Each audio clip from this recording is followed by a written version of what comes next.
Hello दोस्तों, मैं लोकेश पाशा आपके सामने फिर से एक नए टॉपिक के साथ हाजिर हूँ जिसका कि नाम है the age of industrialisation. And now what we read about in this chapter, ये बात तो एक बार क्लियर आउट कर लेते हैं ना, क्योंकि हमें पता होना चाहिए कि हम पढ़ने क्या वाले हैं। अब वो पढ़ने के लिए कि है ना हमारा एक फ्लुएंट बना रहे उस चीज़ में समझते रहे हम, तो जान लेते हैं क्या हम पढ़ने वाले हैं। इसमें हम पढ़ने वाले हैं बिफोर द इंडस्ट्रियलाइजेशन। इंडस्ट्रियलाइजेशन के आने से पहले का युग हम देखने वाले हैं।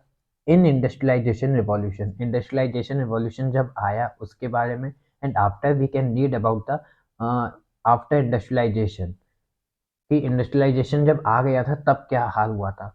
तो उससे पहले है ना ये सारी चीज़ें हम देखेंगे, ठीक है। तो अब हम पहला टॉपिक उठाते हैं बिफोर द इंडस्ट्रियलाइजेशन। तो इंडस्ट्रियलाइजेशन से पहले क्या हाल चल रहा था पता है? क्या ऐसी बातें हो रही थी जिसकी वजह से है ना लोग इंडस्ट्रियलाइजेशन के पास जाने लगे। एक मॉडर्न कल्चर के पीछे, एक रिवॉल्यूशन के पीछे, इंडस्ट्रियल रिवॉल्यूशन हम पढ़ते हैं ना, चैप्टर सेकंड क्लास 9th, याद है ना। तो किसी नई चीज़ को सीखने से पहले हमें ये मतलब एक तरह से ये क्लियर होना चाहिए कि ना हम उसमें देख क्या रहे हैं। अब क्यों ऐसा हुआ कि इंडस्ट्रीज आने लगी, क्यों ऐसा हुआ कि है ना यूरोप को इंडस्ट्रीज को लाना पड़ा, क्या क्या ऐसी बातें थी, इन सब चीज़ को अभी हम देखेंगे, ठीक है ना। तो देखिए, आप स्क्रीन पे ये जो मैप देख रहे हैं ना, इस मैप में मैं आपको एक बात बताना चाहता हूँ कि एक कहानी जुड़ी हुई है इस मैप से रिलेटेड। वो कहानी कुछ इस प्रकार की है कि एक ऐसा वक्त था जब है ना राजा महाराजा आते थे और राजा महाराजाओं का स्वागत किया जाता था। As a king he has the power to do anything in the country, in the state और इन द एरिया वाइज। मतलब एक एरिया के अंदर वो कुछ भी कर सकता है, इतनी पावर एक राजा को दे रखी थी इन हम लोगों ने उस वक्त में। तो ऐसे में है ना कई सारे रिलीजन पैदा हो रहे थे एंशियंट इंडिया और एंशियंट वर्ल्ड में। हम देखें तो कई सारे ऐसे रिलीजन्स थे जो कि है ना नए नए पनपने लगे थे। जैसे कि हम देखते हैं जैन, हम देखते हैं बौद्ध, देखते हैं क्रिश्चियंस, हम देखते हैं साथ ही साथ में इधर की साइड इस्लामिक धर्म। मतलब इस्लामिक धर्म 612 ईस्वी में आ चुका था, 612 के पास। अब उसके बाद इस्लामिक धर्म इतनी स्पीड में फैला ना कि इस्लामिक धर्म ने है ना हर धर्म को है ना दबाने की कोशिश काफ़ी बढ़ चढ़ के की, काफ़ी कोशिश की। अब ऐसे वक्त में लोगों ने है ना उससे युद्ध किए, लड़ाई की। ये वक्त था मेडिएवल वर्ल्ड का। तो इस वक्त में से मेडिएवल इंडिया में भी आप पढ़ते हैं कि है ना अकबर, बाबर, जहांगीर और दिल्ली सल्तनत, ऐसे कई सारे है ना इस्लामिक किंग्स थे जो कि आए और है ना भारत पे राज किया। ऐसे ही ऑल ओवर वर्ल्ड पे भी राज किया था इन्होंने। तो इनका जो राज था ना उस वक्त में सबसे ज़्यादा पावर थी इनकी। तो ऐसे में है ना जो इटली था, यूरोप के अंदर जो इटली था ना, उसने इस्लामिक से युद्ध किया। पूरा यूरोप में से इटली है ना फ्रंट में आया और इटली ने है ना इस्लाम से युद्ध किया। बिकॉज ऑफ इस्लामिक हर जगह को है ना छीनने के लिए है ना आतुर था उस वक्त। इस्लामिक धर्म वाले लोग कर रहे थे कि जो भी लोग हैं, जो भी आसपास के है ना लोग हैं, उन सबको इस्लामिक धर्म को अपनाने के लिए विवश किया जाए। और साथ ही साथ में ऐसा खौफ बना दिया जाए इस्लामिक धर्म पे कि है ना अगर कोई इस्लाम धर्म के अपोजिट में खड़ा होने की कोशिश करे तो उसका सर धड़ से अलग कर दिया जाएगा। मतलब ऐसे मुंडी काट दी जाएगी, मुंडी। तो समझ, ऐसा जब हाल चल रहा था ना, तो इटली के राजा सामने आए, उन्होंने युद्ध किया इस्लामिक से। तो ऐसे ही युद्ध में है ना इटली हार गया। और इटली के हारने के बाद, मतलब इटली के हारने के बाद सीधी बात है कि इटली हार गया। तो अब है ना इटली का राजा कौन? इटली का राजा कौन? इस्लामिक धर्म। तो इटली इटली को है ना इस्लामिक धर्म ने कह दिया था अब तू शांति से बैठा रहना, पूरा यूरोप भी मेरे कंट्रोल में। तो ये आप जो देख रहे हैं ना ये पूरा का पूरा सीन, ये सीन सिर्फ इतना सा है कि जब इस्लामिक धर्म ने इटली को हरा दिया, तब इस साइड से जब यूरोप आता था, कहाँ पर? भारत के अंदर और चाइना के अंदर, इस साइड में। मैंने आपको अभी अभी अपन ने जो लास्ट चैप्टर पढ़ा है the making of global world, उसमें बताया था कि भारत और चाइना के पास आने के सिर्फ दो रास्ते थे। पहला रास्ता था इन दिस साइड, इस जगह से यूरोप ऐसे चलता है और इस साइड में आकर के है ना इस जगह पे जो जा रहा है ना ये और ये इस रूट को हम कहते थे सिल्क रूट, ठीक है ना, सिल्क रूट। और इधर की साइड है ना कोई अगर जाना चाहे तो इस ये जो पॉइंट पॉइंट से दिख रहे हैं आपको, इस साइड से लोग जो जाते थे ना उसको कहा जाता था रेड सी रूट। ये है ना आपका बीच में रेड सी है, लाल सागर। तो रेड सी और sorry sorry sorry sorry sorry. तो रेड सी और इधर की साइड सिल्क रूट, इन दोनों रूट्स पर है ना इस्लामिक धर्म का कंट्रोल होने लग गया। वजह क्या थी इसकी? वजह सिंपल इतनी थी कि इस्लामिक धर्म धर्म ने इस पूरे इलाके को, ये आपको पूरा इलाका दिख रहा होगा जहाँ पे मैं है ना कर्सर घुमा रहा हूँ, टेंशन नहीं लीजिए, कुछ दिन और बाकी, फिर उसके बाद पेन टैब भी यूज़ करेंगे अपन। तो जो ये इतना बड़ा हिस्सा है ना, ये हिस्सा इटली ने, सॉरी, ये वाला हिस्सा है ना इस्लामिक धर्म ने अपना बना लिया, जीत जीत कर अपना अपना बना लिया, पूरा हिस्सा ये अपना बना लिया। अब ऐसे में है ना, इस साइड से अगर कोई जाएगा सिल्क रूट से, तो उसे है ना इस्लामिक धर्म के सामने से निकलना पड़ेगा, और इस साइड से जाएगा तो भी इस्लामिक धर्म के सामने से निकलना पड़ेगा।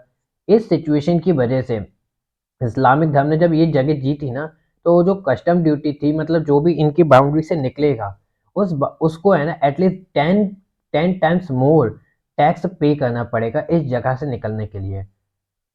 जैसे कि आज के वक्त में आप रोड टैक्स वगैरह जानते हैं ना, आप बीच बीच में अगर आप अपनी खुद की गाड़ी से जाते हो या फिर बस से भी जाते हो कभी कभी, तो आपको पता चलता है कि है ना बस वाले या गाड़ी वाले, आपके जो भी गाड़ी चला रहे हैं, वो बीच बीच में कहीं ना कहीं पर रुकते हैं और रुक कर टोल टैक्स देते हैं। वो टोल टैक्स होता है ना, आज के वक्त में जिसे टोल टैक्स कहते हैं, पहले के वक्त में वही टैक्स है ना दिया जाता था नॉर्मल वे में, अगर है ना किसी की टेरिटरी से हमें घुसना निकलना होता था तो। ठीक है, तो अब इस जगह से देखो, इस जगह से निकलना बंद, तब जाके भारत और चाइना से है ना ट्रेड जारी रखने के लिए एक ट्रीटी साइन हुई थी, जिसके बारे में मैंने आपको बताया, ट्रीटी ऑफ टॉर्डेसिलस। अब इस टॉर्डेसिलस ट्रीटी के द्वारा ये स्पेन, हाँ ये स्पेन और इधर की साइड पुर्तगालीज, इन्होंने है ना दोनों ने मिलकर एक इन्होंने मिलकर दोनों ने ट्रीटी साइन करी, और पुर्तगालीज ने कहा कि हम इधर की साइड ईस्ट में जाएंगे, ईस्ट में खोज करेंगे, और स्पेन ने कहा कि हम ठीक है, हम वेस्ट में खोज करेंगे, इस साइड में जहाँ पे अमेरिका पाया था। स्पेन ने ही सबसे पहले अमेरिका को खोजा था। और इसके बाद है ना जब पुर्तगाली इधर की साइड है ना आकर के नीचे है ना अफ्रीका के कैप ऑफ गुड होप की जगह पे गए, और वहाँ पे उनको एक गुजराती मिला, एक गुजराती इंसान जो कि था इस्लामी की, तो वो उनको यहाँ से यहाँ भारत के अंदर लेके आया, और भारत के अंदर लेकर उसने है ना एक तरह से मार्ग दिखा दिया, भारत का मार्ग, नया वाला रास्ता, जो कि है ना सिर्फ अब पता था हॉकिंस को। तो ये रास्ता दिखाया किसने? एक गुजराती ने। तो अब इनको है ना नया रास्ता मिल गया, किनको? यूरोप वालों को भारत के अंदर आने का। तो उन्होंने ये रास्ता अपना लिया और इस रास्ते को छोड़ दिया, क्योंकि 10 गुना ज़्यादा कस्टम ड्यूटीज देनी पड़ती थी इस रास्ते पर, तो इन्होंने इस रास्ते को बाइकआउट कर दिया और इस रास्ते से गुजरना बंद कर दिया। अब फिर क्या होगा? ये सारी जो सिचुएशन बनी थी भारत को ढूंढने तक, ये सारी सिचुएशन हमको बताती है कि बिफोर इंडस्ट्रियलाइजेशन जो कुछ भी था सब यही था। मतलब राजाओं के अंडर में सब काम हो रहे थे, कोई भी है ना अपनी मर्जी से कहीं भी आ जा सकता था। अगर कोई है ना राजा युद्ध जीत गया, तो उस राजा के युद्ध जीतने की वजह से उस जगह पर, उस टेरिटरी पर सिर्फ राजा का हक होगा और किसी का हक नहीं होगा। ठीक है, तो हमने ये जाना अभी। ठीक है, अब हम आगे बढ़ते हैं। अब इस जो सीन था ना, ये जो सीन था, इसको अपन कहते हैं प्रोटो इंडस्ट्रियलाइजेशन, मतलब कि इंडस्ट्री के आने से पहले का वक्त। For an large scale of variety of production not based on factories, मतलब है ना उस वक्त भी प्रोडक्शन होता था, लेकिन है ना वो प्रोडक्शन फैक्ट्रीज नहीं करते थे, वो प्रोडक्शन करते थे जो विलेज के लोकल लोग थे। मतलब कि विलेज में भी तो ऐसे रहते थे, गांव में भी तो, गांव कस्बों में भी तो लोग रहते थे, तो वही लोग है ना सबसे ज़्यादा क्रिएशन करते थे, प्रोडक्शन करते थे, किन चीज़ का? Handicrafts work. अब ठीक है, अब उस वक्त में हैंडीक्राफ्ट्स का है ना बहुत ज़्यादा ऐसा चल रहा था कि लोग है ना बहुत ज़्यादा पसंद करते थे हैंडीक्राफ्ट्स को, इसलिए हैंडीक्राफ्ट्स जो भी काम करते थे ना इस वक्त में, उनको ऑर्डर दिया जाता था एक बड़े पैमाने पर। और भारत का तो टेक्सटाइल शुरुआत से बहुत ज़्यादा फेमस रहा है, बहुत ज़्यादा अच्छा रहा है, लेकिन ब्रिटेन ने आकर के इस टेक्सटाइल को बिगाड़ दिया था। पर अभी हम देखते हैं कि है ना जब ये सब चल रहा था ना, तो person were do agriculture and raising for animals. इस वक्त में है ना बिफोर इंडस्ट्रियलाइजेशन रिवॉल्यूशन में पर्सन्स जो थे ना, वो है ना ज़्यादातर पर्सन्स एग्रीकल्चर पे डिपेंड थे, या फिर है ना अपने पशुओं को, अपने है ना ऐसे जानवरों को पालते थे। अब उसी वक्त में है ना फ्यूडलिज्म जैसी एक चीज भी चल रही थी, मतलब सामंतवादी व्यवस्था। सामंतवादी व्यवस्था मतलब एक पूरा एरिया है, उस एरिया पे मेन एक राजा रहेगा, लेकिन उस राजा के अंडर में और कुछ छोटे छोटे से है ना राजा टाइप होंगे, जो कि है ना किसी किसी एरिया को संभाले होंगे। अब पूरा टैक्स जो आएगा ना, हर किसी एरिया का जो टैक्स आएगा ना, वो सारा टैक्स का करीब करीब 90% राजा के पास जाएगा, 70 या 90% कुछ, और जो 10 या फिर 30% है वो है ना ये जो छोटे मोटे राजा है ना ये अपने पास रखेंगे, जिससे कि बड़ा राजा उनको सिक्योरिटी देगा। तो समझे ये बात? हाँ, ये बात समझना। तो अगली बात हम देखते हैं, हमने फ्यूडलिज्म के बारे में जान लिया, सामंतवादी व्यवस्था जो हमारे भारत में कहा जाता था जिस चीज को। अब इस एरा के अंदर, इस वक्त के अंदर है ना ट्रैवलिंग रूट को फाइंड किया गया। अब ये बात मैंने आपको अच्छे से बता दी कि है ना रास्ते को ढूंढा गया, क्योंकि है ना मतलब क्योंकि ये इस्लाम धर्म ने पूरा का पूरा जो हिस्सा था, पूरा का पूरा भारत, मतलब भारत में जाने का, चाइना में जाने का हिस्सा था ना, बीच में जितना भी था ये वाला, इसको अपने कब्जे में ले लिया था, इस वाले हिस्से को अपने कब्जे में ले लिया था। तो है ना कस्टम ड्यूटी ना देनी पड़े, इसलिए है ना कैप्टन हॉकिंस यहाँ से चले और यहाँ से चल के इधर की साइड से भारत पहुंचे थे, और इस तरह से है ना भारत पे पहुंचने का नया रास्ता खोजा गया। अब इसके बाद हमने है ना ये चीज देखी कि है ना जब एक बड़े पैमाने पे प्रोडक्शन हो रही थी ना, तो प्रोडक्शन वो फैक्ट्रीज से नहीं हो रही थी, इस वक्त में भी तो प्रोडक्शन हो रही थी। लोग ऐसे थोड़ी थे कि बिना कपड़ों के घूम रहे हैं, लोग ऐसे थोड़ी थे कि है ना उनको है ना कुछ जैसे कचौड़ी जैसी चीज या फिर है ना ऐसे खुली हुई चीजें काफी मिलती थी उस वक्त में भी। तो ये थोड़ी है कि है ना उस वक्त में नहीं था, सारी चीजें थी, लेकिन इन सारी चीजों को बनाने वाली फैक्ट्रीज नहीं थी, इन सारी चीजों को बनाने वाले थे जो गांव देहात पे रहने वाले लोग थे ना वो। तो ये सब है ना काफी सारा है ना ऐसे बनाते थे इन चीजों को, और उन मतलब इन चीजों को बनाने के लिए है ना कई सारे वर्कर्स होते थे, ऐसे भर भर के है ना लोग इकट्ठा होते थे और अपनी खुद की एक है ना ग्रुप बनाते थे, उसको ग्रुप को है ना एसोसिएशन भी कहा जाता है आज के वक्त में। लेकिन उस वक्त में, जो पुराना वक्त है ना, उस वक्त में इनको कहा जाता था गिल्ड्स, GUILTS, गिल्ड्स। ठीक है, तो ये लोग जो थे ना, ये लोग अपना काम करते थे, और है ना इसके बिहाफ में मर्चेंट्स और जो ट्रेडर्स होते थे वो गांव में आते थे, और गांव में आकर सामान खरीदते थे, और सामान खरीद कर वापस शहरों में जाके बेचते थे उन सामानों को।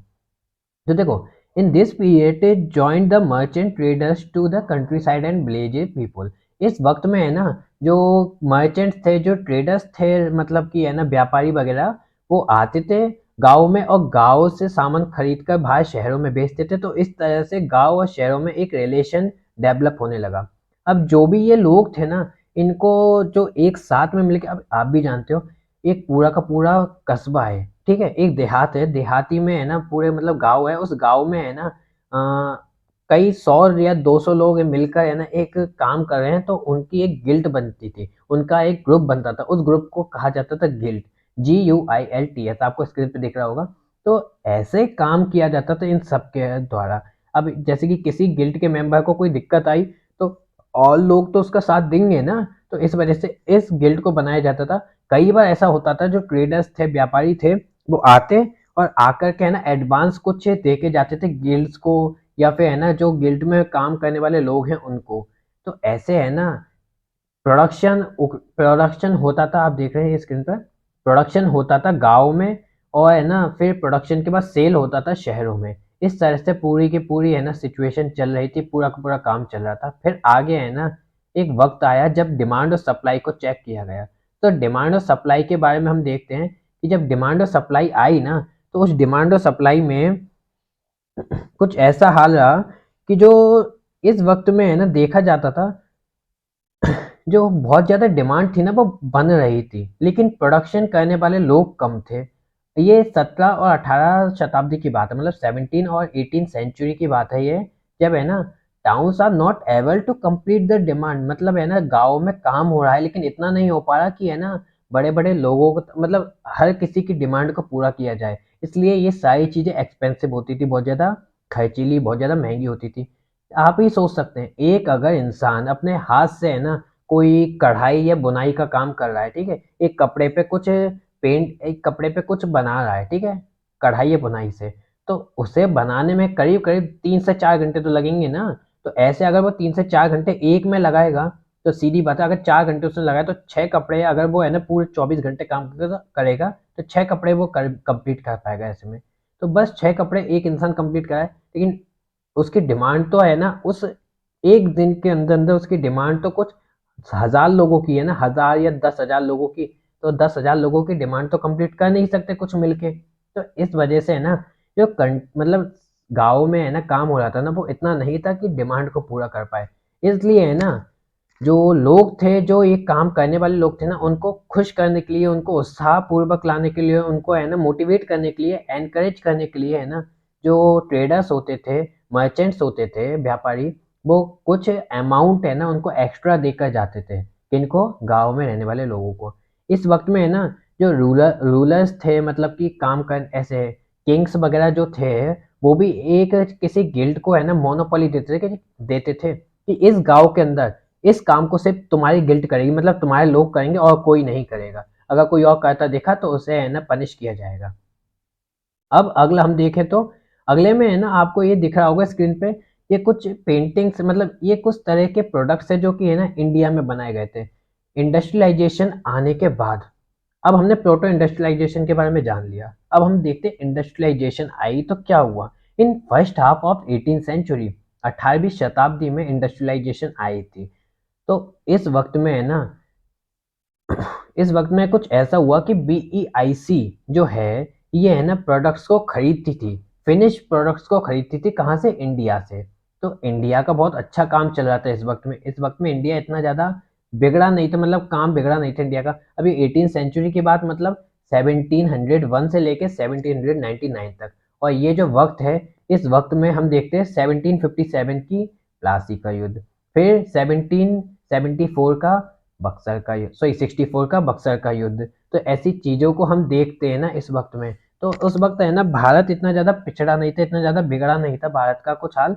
तो सब कुछ अच्छा चलता था उस वक्त में। फिर भी मतलब ये इंग्लिश ईस्ट इंडिया कंपनी आती और आकर के सामान खरीदती भारत से, फिनिश गुड्स को, और अपने अपने शहरों में जाके, मतलब है ना इंग्लैंड में जाके, उन्हीं सामान को बहुत ज़्यादा रेट में बेचती थी। ऐसा मान के चलिए कि है ना, अगर भारत से वो है ना लेके जाएगी 100 रुपये में, तो उसी चीज़ को वो बाहर जाके बेचेगी 6000 रुपये में।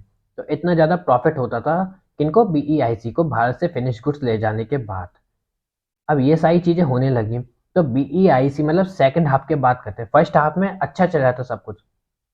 सेकंड हाफ जो चालू था, इस सेकंड हाफ में है ना, इस सेकंड हाफ में कुछ ऐसा था कि जो सेकंड हाफ स्टार्ट था उसमें इंडस्ट्रियलाइजेशन के में, मतलब 1851 से लेके 1751 से लेके 1799 तक का, इस वक्त में फैक्ट्री आने लगी। अब ये फैक्ट्री आ रही हैं तो इन्वेंशन किए जा रहे हैं। एक मिनट, मतलब फैक्ट्रीज आ रही हैं तो इन्वेंशन किए जा रहे हैं, और इन्वेंशन किए जा रहे हैं तो सीधी बात है कि है ना, जो ऐसे ऐसे कुछ इन्वेंशन हुए थे, जैसे कि स्पिनिंग जेनी। और ये स्पिनिंग जेनी आपको ये दिख रहा है ना, एक ये जो मशीन्स हैं इसको कहा जाता है जेनी। तो स्पिनिंग जेनी टाइप की ऐसी मशीन्स बनाई गई, लेकिन ये है ना मॉडर्नाइजेशन वाली मशीन है जो कि इंडस्ट्रीज में लगाई गई। इससे पहले है ना एक मशीन थी जिसका कि मैं अभी दिखा तो सकता नहीं, सॉरी, पर हाँ, एक तरह की देखिए, एक बार दिखा दूँ, फिर भी कोशिश करता हूँ, रुकिए। एक मिनट, बस एक minute. Spinning jenny for tex textile industry in 1850। ये 1850 गलत डाल दी, देखिए आपको ये दिख रही होगी, ये, हाँ, इसका इन्वेंशन किया गया था ऐसी स्पिनिंग जेनीस का। ठीक है, ऐसी स्पिनिंग जेनीस का इन्वेंशन किया था। चलिए इसे मैं लगा देता हूँ आप लोगों के लिए, कि है ना आप लोगों को अच्छा लगेगा ये देखकर कि है ना स्पिनिंग जेनी कैसी थी। 1850 या फिर 1750 के आसपास है ना, इस तरह की स्पेनिंग जैनी हम देखते हैं अपने सामने। ठीक है, तो ये स्पेनिंग जैनी बनाई, मतलब ये स्पेनिंग जैनी, एक मिनट, ये स्पेनिंग जैनी है ना उस वक्त में थी, उस वक्त में यूज़ किया जाता था ऐसी स्पेनिंग स्पिनिंग जैनी को। हाँ, एक मिनट, इसे सेट कर दूंगा।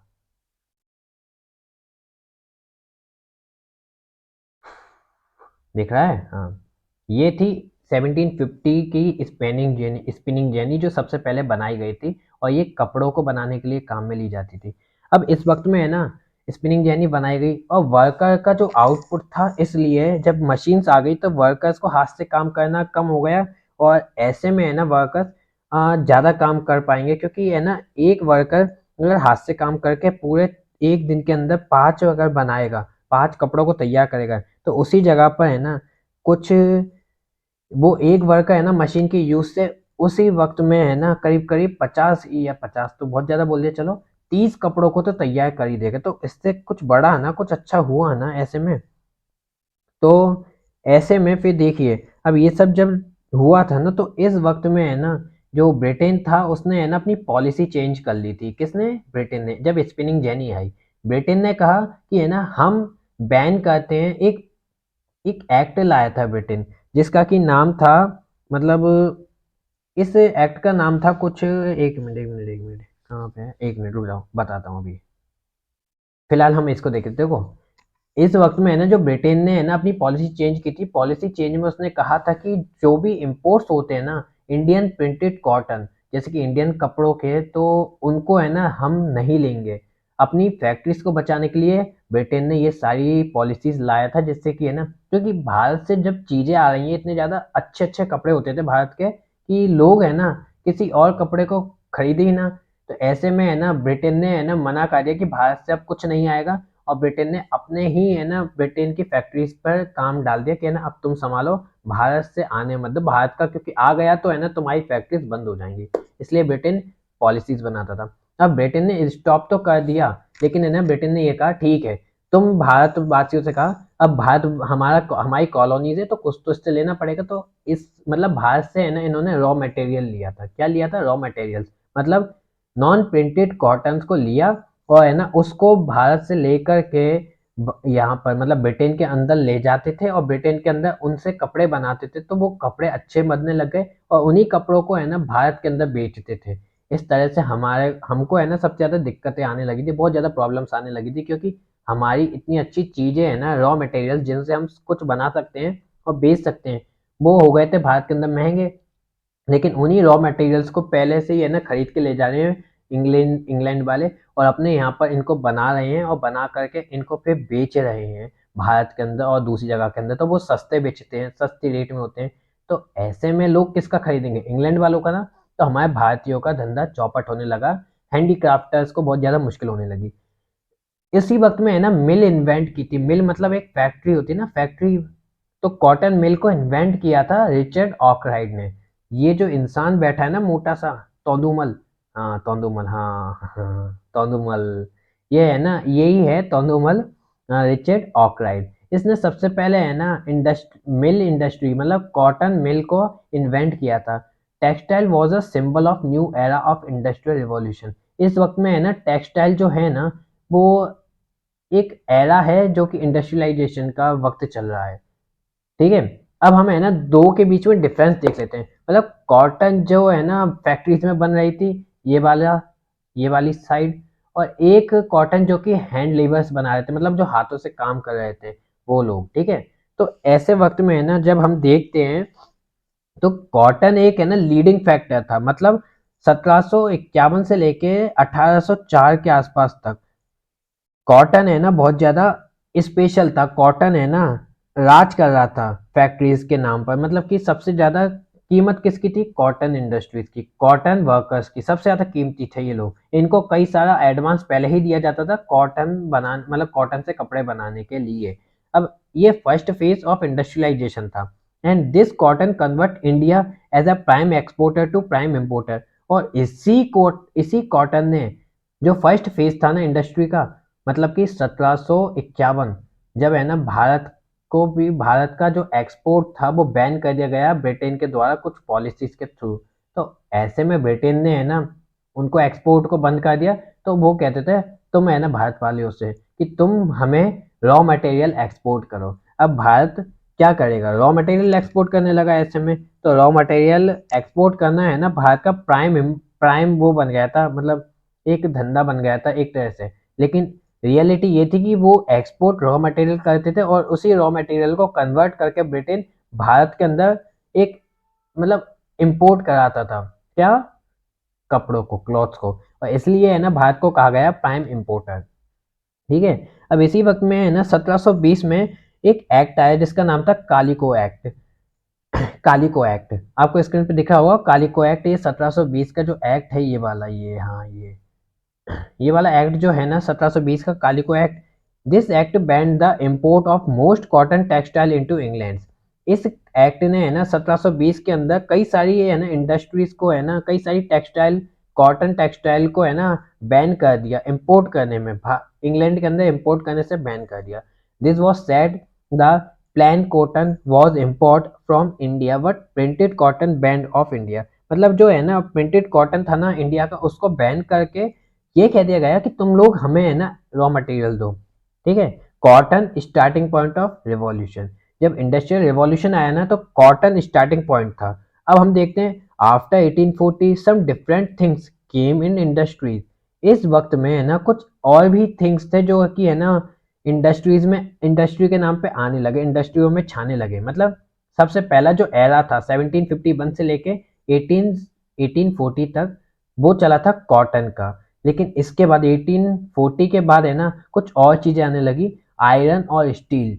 ये इसलिए ज्यादा आने लगी क्योंकि उस वक्त तक है ना रेलवे एक्सटेंशन चल रहा था, रेलवे को ज्यादा बनाया जा रहा था, इंफ्रास्ट्रक्चर डेवलप किया जा रहा था, कई सारी चीजें, कई सारे है ना मतलब ऐसे ट्रांसपोर्टेशन के थिंग्स को डेवलप किया जाता है, इन्वेंट किया जाता है, जैसे कि गाड़ियाँ, जैसे कि साइकिल, जैसे कि शिप्स वगैरह। तो ये सारी चीजें आयरन से बनाई जा रही थी, तो इसलिए किसकी जरूरत पड़ी, आयरन और स्टील की जरूरत पड़ने लगी।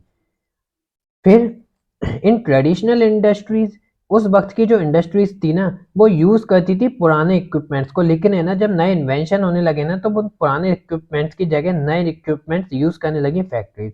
अब हैंड लेबर का इस वक्त में क्या हाल था, जो हाथों से कढ़ाई बनाई करते थे या वो हाथों से है ना कुछ जैसे लोहे को पीट करके कुछ बनाते थे, ऐसे हैंड लेबर्स का क्या वक्त मतलब क्या हाल रहा, उसको देखते हैं। तो कुछ हैंड लेबर्स थे ना जो कि है ना पुराने इक्विपमेंट्स को यूज करते थे, जैसे कि है ना क्लॉथ के लिए जैनी को यूज करते थे, वो हाथ चरखा के जैसे हम कहते हैं, गांधी जी भी जिसे यूज करते थे, तो वो एक तरह का है ना हैंड जैनी था। तो वो हैंड जैनी है ना वो ऐसे मर्ज हो गया और है ना उसकी जगह स्टीम जैनी आने लग गया, स्टीम जैनी को यूज करने लग गए। क्या है मतलब एक तरह से मशीन का क्या मेन था, मशीन कैसे काम करेगी, जब उसमें है ना प्रेशर लगेगा, वो प्रेशर कहाँ से लगेगा, स्टीम से प्रेशर लगेगा।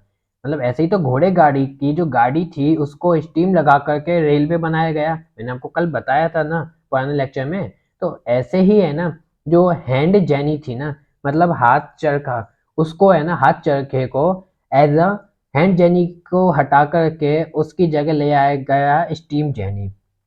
ठीक है।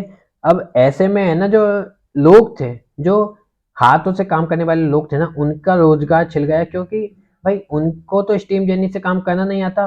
और फिर वो है ना ऐसे में स्टीम जेनी से क्या काम करेंगे, जब लोग तो है ना ये बड़े बड़े जो फैक्ट्री से इनसे ही सामान खरीदेंगे क्योंकि ये थोड़ा सस्ते में सामान देंगे। अब ऐसे वक्त में जो इंडस्ट्रियलिस्ट थे ना उनको बिल्कुल इंटरेस्ट नहीं था मैकेनिज्म को अपनाने के लिए, मतलब मशीनरी को अपनाने में, इंडस्ट्रियलिस्ट को। लेकिन क्या करें, कहते हैं ना समय समय की मांग है, तो उस वक्त में है ना समय ने इस डिमांड डिमांड को देख करके समय ने डिमांड बढ़ा दी, कॉटन्स की, स्टील और आयरन्स की। तो ऐसे में है ना लोगों ने, इंडस्ट्रियलिस्ट ने है ना, जब शॉर्टेज होने लगी लेबर की, जो काम करने वाले लोग थे ना उनकी कमी होने लगी, तो इंडस्ट्रियलिस्ट ने मशीन्स को यूज करना चालू कर दिया। और हम आगे देखते हैं कि ये मशीन्स है ना प्रॉफिटेबल हो गई थी काफी ज्यादा। तो इनके प्रॉफिटेबल होने की वजह से लोगों ने है ना लोगों मतलब इंडस्ट्रियलिस्ट ने है ना फिर मशीन्स पर ही डिपेंड होना चालू कर दिया। ठीक है। तो हमने इस स्लाइड में ये कुछ पढ़ा। अब हम आगे चलते हैं। अब इसी वक्त में है ना माइग्रेशन हो रहे थे, क्या हो रहा था, माइग्रेशन टाउन टू विलेज। जब है ना लोगों को काम नहीं मिल रहा है शहरों में तो लोग क्या करेंगे, लोग तो फिर से खेती की तरफ आकर्षित होंगे ना, क्योंकि भाई पेट तो भरना है, कुछ तो करना है, काम तो बिना काम करे कैसे रह सकते हैं। तो इसलिए है ना जो लोग उस वक्त में गांव से शहर जा रहे थे ना, शुरुआत में विलेजेस से टाउन्स जा रहे थे, वही लोग है ना अब माइग्रेट होते हैं टाउन से विलेजेस की तरफ। तो ये लोग माइग्रेट होते हैं।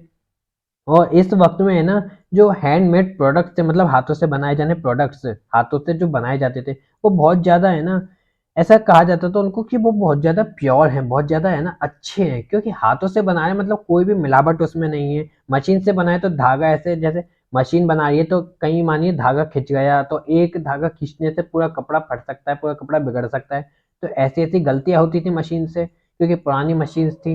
आज के वक़्त में उन मशीन्स को आप देखो तो ये कहो इससे तो मैं काम करने से अच्छा काम ही ना करूँ। तो ऐसी ही सिचुएशन चल रही थी उस वक़्त में, ठीक है? तो जो हाथों से बनाए जाने वाले कपड़े थे ना वो बहुत ज़्यादा प्योर थे, लेकिन वो बहुत ज़्यादा एक्सपेंसिव थे। आज भी आप देखते हैं बुटीक क्या होती है बुटीक? बुटीक में क्या बेचा जाता है? बुटीक में बेचे जाते हैं कुछ ऐसी चीज़ें जो कि हाथों से बनाई जाती हैं। मैं एक जगह पर जहाँ पे पहले रहता था ना वहाँ पे है ना एक अंकल थे जो कि है ना ऐसे जो टूरिस्ट्स होते थे ना, टूरिस्ट उनको अपने हाथों से बनाकर पेंटिंग गिफ्ट करते थे। वो ऐसे एक छोटा-सा है ना, एक इतना सा मानिए इतना सा ऐसे कुछ ऐसे स्क्वायर या रेक्टेंगल शेप में है ना कुछ होता था, रेक्टेंगल शेप में कुछ है ना कार्डबोर्ड होता था, उस पे पेंटिंग करते थे। उस पेंटिंग को जैसे ताजमहल बना दिया, जैसे है ना कुछ फल वगैरह बना दिए, तो ऐसी इतने से कागज पे इतने से उस पोस्टर पे या फिर कहा जाए तो एक पैम्पलेट पे वो करते थे पेंटिंग। वो इतनी शानदार पेंटिंग होती थी ना कि बहुत मज़ेदार। लेकिन अपने भारत में उस पेंटिंग को खरीदे कोई 50 रुपए मुश्किल से। लेकिन है ना जो बाहर से लोग आते थे ना विजिट करने, उन्हीं लोगों को वो पेंटिंग है ना वो अंकल जी है ना आज के वक्त की बात बता रहा हूँ एटलीस्ट 2,000 या 3,000 में देते थे। एक एक पेंटिंग अंकल जी करते थे करीब करीब 5-6 घंटे में, और उसी एक पेंटिंग को देते थे एक दो दो तीन तीन हजार में, जो बाहर से लोग आते थे खरीदने के लिए। समझे? हाँ। मतलब एक्सपेंसिव तो है लेकिन प्योर है, और प्योर अपने भारत के प्योर चीज़ की कदर हमको नहीं है, भारत भारत के बाहर के लोगों को है। तो ऐसी चीज़ हमने है ना जानते हम, आपने भी है ना कहीं आपके सामने भी सिचुएशंस बनी होंगी, ठीक है?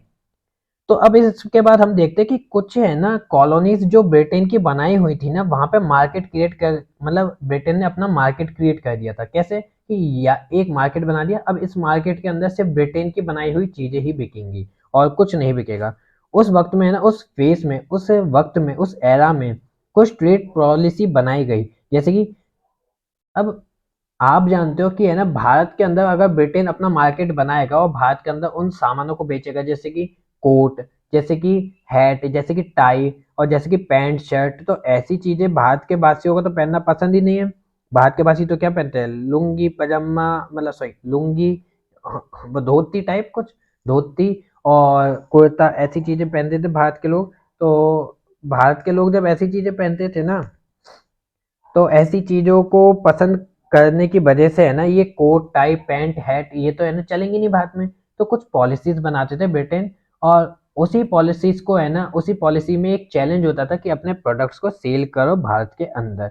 तो ये क्या कहते थे देखो,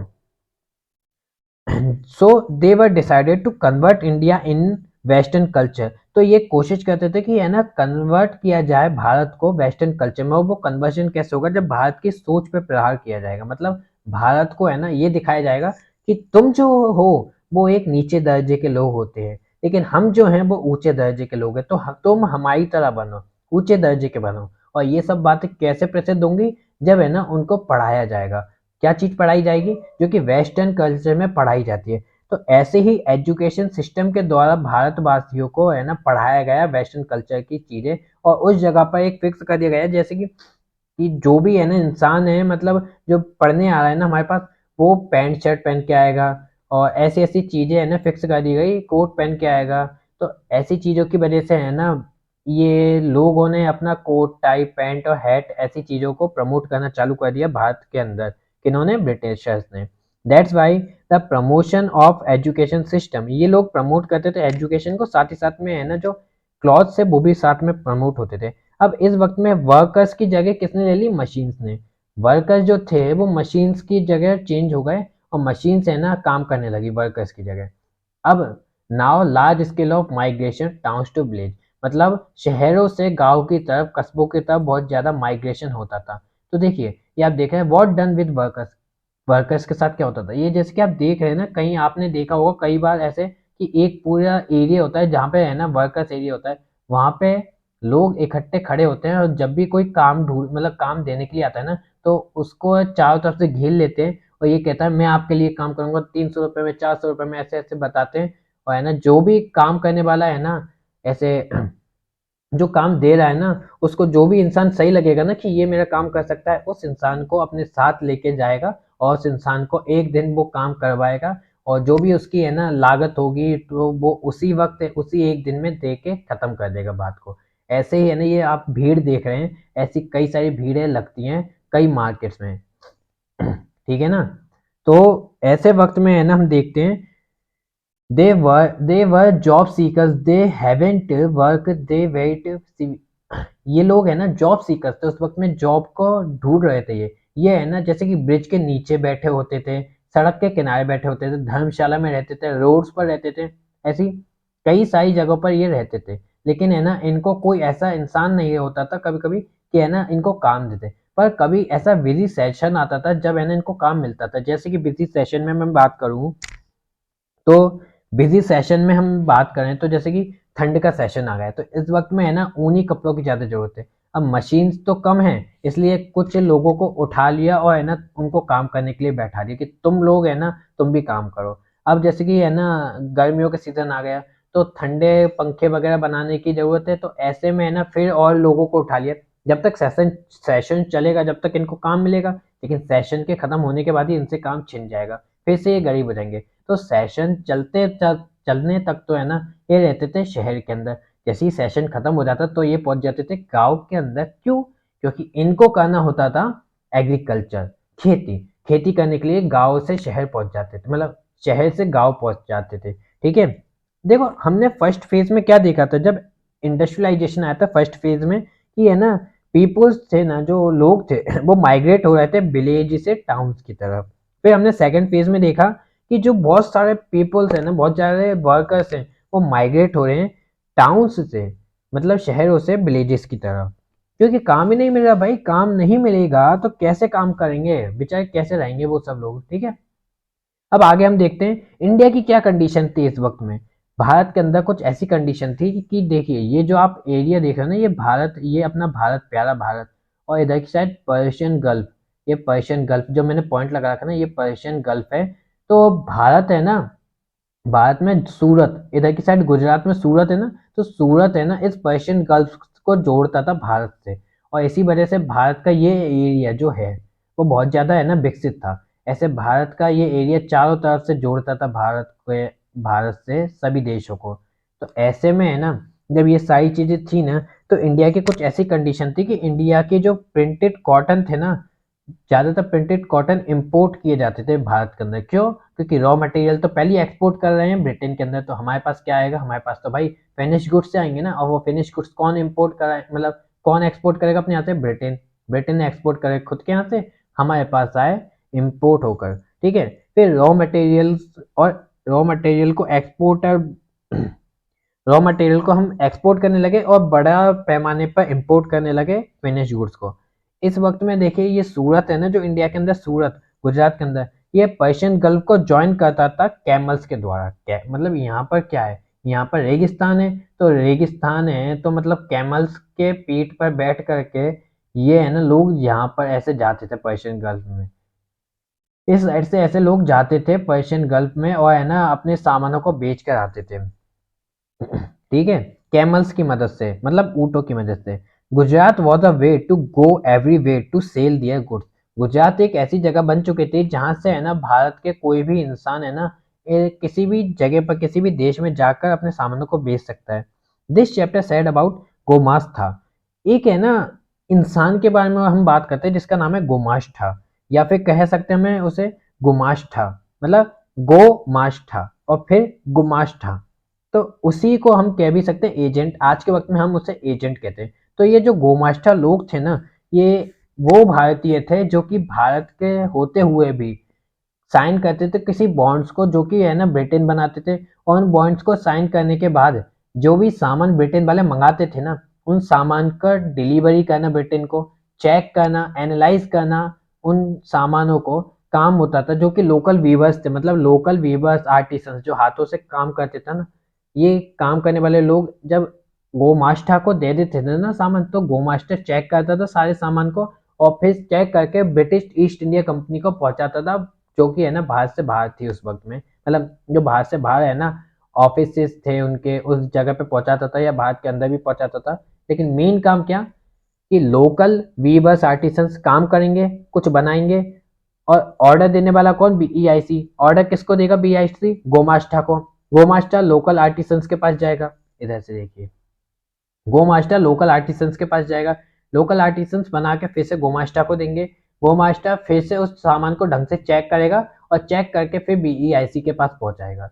ये सारी कंडीशन से हो रही थी किस वक्त में, ये सारी कंडीशंस हो रही थी 1840 के बाद में। और ये गोमास्टर सिर्फ भारत के अंदर ही नहीं थे, गोमास्टर पूरी दुनिया के अंदर थे, जहां जहां भी सॉरी जहां जहां भी ब्रिटेन ईस्ट इंडिया कंपनी की कॉलोनीज थी ना, वहां हर जगह पे गोमास्टा को देखा जाता था। ठीक है, तो हमारा चैप्टर आज का सिर्फ यहीं तक था। उम्मीद है कि आपको चैप्टर काफी पसंद आया होगा, और बिलीव करता हूं मैं कि है ना अब आप लोगों को है ना चैप्टर और ज्यादा पसंद आने लगे, इसलिए है ना लाइक शेयर सब्सक्राइब में कमी नहीं रखे, कमेंट भी करके बताइए कि आपको है ना इस सेशन का पार्ट कौन सा ज्यादा पसंद आया, क्योंकि यार आप लोग है ना अगर बताओगे ना तो मेरे को भी काफी इंटरेस्ट आता है पढ़ाने में। आप लोग अगर मेरे साथ जुड़े ना तो भाई मैं कसम से कह रहा हूँ फाड़ के रख देंगे दुनिया को, ऐसा मतलब ऐसा ऐसा करके देंगे ना आपके लिए, ऐसा ऐसा करके दूंगा मैं कि आपको है ना टॉपिक्स पढ़ने के लिए कहीं और नहीं जाना पड़ेगा।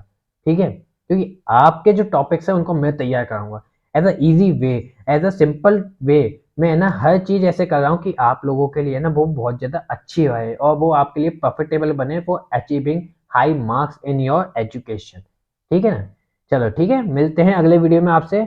अभी के लिए टाटा बाय बाय गुड बाय।